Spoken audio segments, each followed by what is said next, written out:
আসসালামু আলাইকুম সবাইকে, কেমন আছেন সবাই? আজকে আবার হাজির হলাম আপনাদের সামনে আরেকটি ভিডিও নিয়ে। যেহেতু আমি ইন্ডিয়া ট্যুরের ব্লগগুলো আপনাদের সাথে শেয়ার করছি, তো চেষ্টা করছি রেগুলার স্টেপ বাই স্টেপ আপনাদের সাথে ব্লগগুলো শেয়ার করতে, যেন আপনারাও গুলিয়ে না ফেলেন যে কোথা থেকে আমি কোথায় গিয়েছি বা কিভাবে গিয়েছি, এটা যেন আপনারা গুলিয়ে না ফেলেন। এই জন্য আমি স্টেপ বাই স্টেপ দিয়েছি। প্রথম আমরা 3 দিন কি 4 দিন, প্রথম 4 দিন আমরা ছিলাম সিকিমে। এরপরে আজকে আমরা যেখানে যেতে চাচ্ছি বা যাচ্ছি, ভিডিওতে দেখতে পাচ্ছেন, সেটা হচ্ছে দার্জিলিংয়ের রাস্তা। সিকিম থেকে আমরা বের হওয়ার পরে সেখানে সিকিমেই হচ্ছে দার্জিলিংয়ের গাড়ি পাওয়া যায়। তারপরে দার্জিলিং থেকে আমরা দার্জিলিংয়ের সেই গাড়িগুলোতে সিকিম থেকে উঠে দার্জিলিং চলে গিয়েছিলাম। এই রুটের বেশিরভাগ গাড়ি হচ্ছে দার্জিলিং টু সিকিম, সিকিম টু দার্জিলিং, এই রুটেই চলাফেরা করে। তো জার্নিটা ছিল 5 থেকে 6 ঘন্টার।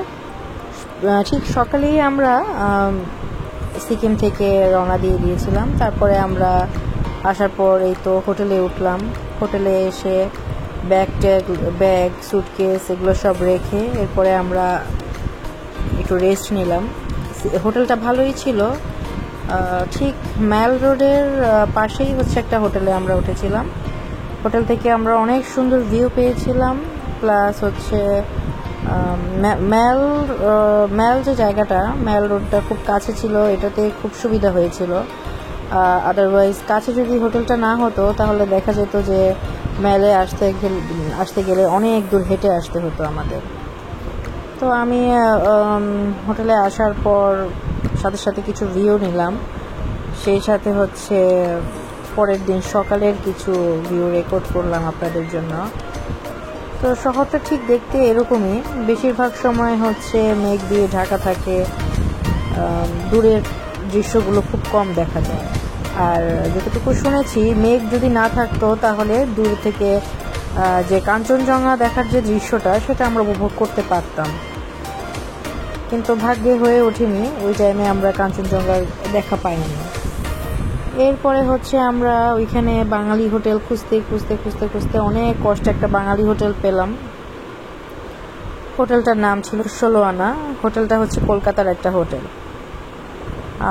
কলকাতার মানে তারাই তাদের হোটেলের বিজনেসটা বেশিরভাগ করে, এমন না যে বাংলাদেশ থেকে মানুষজন যে সেখানে বিজনেস করতে পারবে, এরকমটা আমি তখনও দেখিনি। বেশিরভাগই হচ্ছে ইন্ডিয়ান হোটেলগুলো তারা তাদের মতো করেই পরিচালনা করে। মুসলমান হোটেল খুবই কম ছিল, আমি বেশি পাইনি। আর আরেকটা ব্যাপার খেয়াল করেছিলাম যে 16 আনাতে আমরা যখন খেয়েছি, বেশিরভাগ খাবার দাবার ছিল তাদের ধরনের।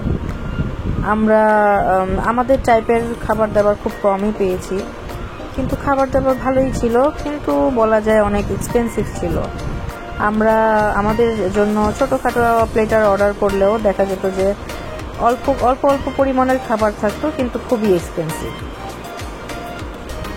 এই তো তারপরে আমরা পরের দিন সকালে নাস্তা করে এরপরে হচ্ছে আমরা একটু হাঁটাহাঁটির জন্য বের হলাম। বের হওয়ার পর এই তো এখানেই মূলত মানুষজন আস্তে আস্তে টুরিস্টরা এদিক দিয়ে ঢুকতে থাকে। আর এই যে কেভেন্টার্স যে দেখতে পাচ্ছেন আপনারা, এই শপটা হচ্ছে দার্জিলিংয়ের সবচেয়ে পুরাতন একটা শপ। অনেক আগের অনেক সময় আগে থেকে, অনেক বছর আগে থেকে এই শপটা এখানে নির্মাণ হয়েছিল। তো বছরের পর বছর এখানেই এটা আছে, এটার এখনো কোনো পরিবর্তন হয়নি। তো অনেক বিখ্যাত দেখে বা ভাবলাম যে দেখি আপনাদের সাথে একটু শেয়ার করি ভিতরের যে দৃশ্যগুলো। এই যে এই সিঁড়ি দিয়ে মানুষ উপরে উঠে তারপরে উপরে হচ্ছে ব্রেকফাস্ট করে, কেউ লাঞ্চ করে। তা আমরা কিছু চকলেট কিনেছিলাম খাওয়ার জন্য, আর সেই সাথে হচ্ছে জুস কিনেছিলাম। হেঁটেই মূলত দৃশ্যগুলো উপভোগ করতে হবে যদি আপনি এরকম জায়গায় যান। এখানে আপনি লোকাল প্লেসগুলোতে আপনি ভেহিকলস পাবেন, কিন্তু এই যে নর্মাল যে জায়গাগুলো, হাঁটাহাঁটির জায়গাগুলোতে আপনার পায়ে হেঁটেই পাহাড়ে উঠতে হবে, পায়ে হেঁটেই নামতে হবে। তো আপনার যদি হাঁটাহাঁটির অভ্যাস না থাকে, আমি বলবো সেখানে না যাওয়াই ভালো। কারণ এখানে আপনার শপিং করতে বলেন বা হচ্ছে হাঁটাহাঁটির ক্ষেত্রে পাহাড়ের মধ্যেই উঁচু নিচু জায়গাতে হাঁটাচলা করতে হবে। এরপরেই তো আশেপাশে অনেক শপিং মল আছে।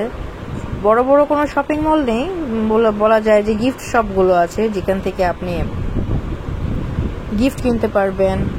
ফার্মেসি আছে, তারপরে হচ্ছে শল কেনার অনেক শপগুলো আছে, যেখান থেকে আপনি গিফট কিনতে পারবেন আত্মীয় স্বজনকে দেওয়ার জন্য। শাল যদি কিনতে চান সেখান থেকে কিনতে পারবেন। তারপরে হচ্ছে শীতকালীন যে পোশাকগুলো, সেগুলো এখানে আশেপাশে অনেক রিজনেবল প্রাইসেই পাওয়া যায়। এই তো দেখতে থাকুন দার্জিলিংয়ের যে পথটা, এই পথটা দিয়েই মূলত বেশিরভাগ টুরিস্টরা মল রোডে যাওয়ার জন্য ওঠানামা করে।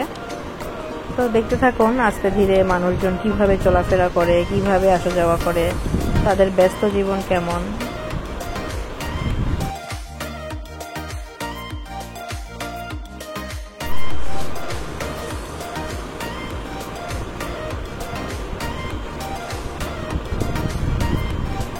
এই যে এই শপটি দেখতে পাচ্ছেন, এটি মূলত 1800 শতক থেকে এখানেই আছে। আর যতটুকু জেনেছি, দার্জিলিং শহরটা হচ্ছে অনেক পুরাতন, সেই 1800 শতাব্দী থেকেই হচ্ছে আছে। কোনো কিছুরই সহজে পরিবর্তন হয় না এখানে। আর যদি কোনো কিছু পরিবর্তন করতে হয়ও, তখন এর অনেক নিয়ম আছে, সরকারের কর্তৃক দেওয়া অনেক নিয়ম কানুন মেনে তারপরে হচ্ছে যে কোনো কিছু রিনোভেট করতে পারবে। এই শপটা ছিল মূলত pastry and bakery related shop. Pastry bakery নিয়ে যেসব খাবার দাবার আছে, সেই খাবারগুলো এখানে পাওয়া যায়। তো আমার যে প্রফেশন ছিল আগে, সেটা আমি তো মূলত পেস্ট্রি বেকারি নিয়ে কাজ করতাম। তো এই জিনিসগুলো দেখলে আমার মধ্যে একটা উইকনেস কাজ করে। খাবারগুলো দেখলে আমার সেই আগের স্মৃতি মনে পড়ে যায়, যেগুলো আমিও এক সময় বানাতাম। তো এখন অনেক দিন হয়েছে বেকিং নিয়ে কাজ করা হয় না, কেক বা পেস্ট্রি আইটেমগুলো নিয়ে অনেক দিন হয়েছে কাজ করা হয় না। তো জিনিসগুলো দেখে খুব ভালো লাগছিল, মনে হচ্ছিল যে কোনটা কোনটা আমি পারি বানাতে, কোনটা কোনটা পারি না, কোনটা কোনটা আমার নতুন করে শিখতে হবে, কি কি শিখতে হবে। তো মোটামুটি এখানে যা দেখেছি আমার সবই আয়ত্তের মধ্যে আছে। খুব কঠিন কোনো পেস্ট্রি বেকারির আইটেম আমি দেখিনি যে আমি পারি না। মোটামুটি আল্লাহর রহমতে অনেক ভালো শিখেছি, যেখানে যেখানে কাজ করেছিলাম অনেক ভালো শিখেছি, মোটামুটি ভালোই জানি আল্লাহর রহমতে। এই তো ঘুরে ঘুরে দেখছিলাম, তো পেস্ট্রি বেকারির শপটা দেখেই আমি মূলত ঢুকে পড়েছি। আমি আমার হাজব্যান্ডকে বললাম যে চলো দেখি। যেহেতু আমরা নাস্তা করে ফেলেছিলাম, তো ক্ষুধাও পেটে ছিল না, তারপরও আমরা কফি খেয়েছিলাম সেখানে। তো আর বাকিগুলো আমি ঘুরে ঘুরে দেখছিলাম। তো চিন্তা করলাম যে আমরা আগামীকালকে এখানে ব্রেকফাস্ট করব। তো পরে আমরা আগামীকালকের ব্লগেও আপনারা দেখতে পারবেন আমরা এখানে ব্রেকফাস্ট করেছিলাম, সেটার ভিডিও আপনাদের সাথে শেয়ার করব। তো আমি আস্তে আস্তে ভিডিও করছিলাম, ভিডিও করে দেখছিলাম যে তাদের রেটগুলো কত, তারা কিভাবে রেটিং করে খাবারের। যেহেতু আমারও ছোটোখাটো একটা বিজনেস পেজ আছে, কেক কাউন্টার, আপনারা যদি পারেন সেখানে সেই পেজে যেয়ে ভিজিট করে আসবেন। আমার পেজটাতে চাইলে একটা লাইকও দিতে পারেন। কেক কাউন্টার লিখে সার্চ দিলেই আমার পেজটা আপনারা পাবেন। এখন মূলত অনেক দিন ধরে ইনঅ্যাক্টিভ আছে, অ্যাক্টিভ নেই পেজটি, অনেক দিন হয়েছে কাজ করি না। প্রথম দিকে অনেক অ্যাক্টিভ ছিলাম, কিন্তু আস্তে আস্তে আমার পেজটাতেও আমি তেমন একটা বেশি অ্যাক্টিভ না এখন। ফিউচারে ইচ্ছা আছে আমার পেজটা নিয়েও কাজ করার। এই তো এখন আপাতত ঘোরাঘুরি করি, ফিউচারে ইনশাল্লাহ আল্লাহ যদি কপালে রাখে আমার পেজ নিয়ে আমি আবার কাজ শুরু করব।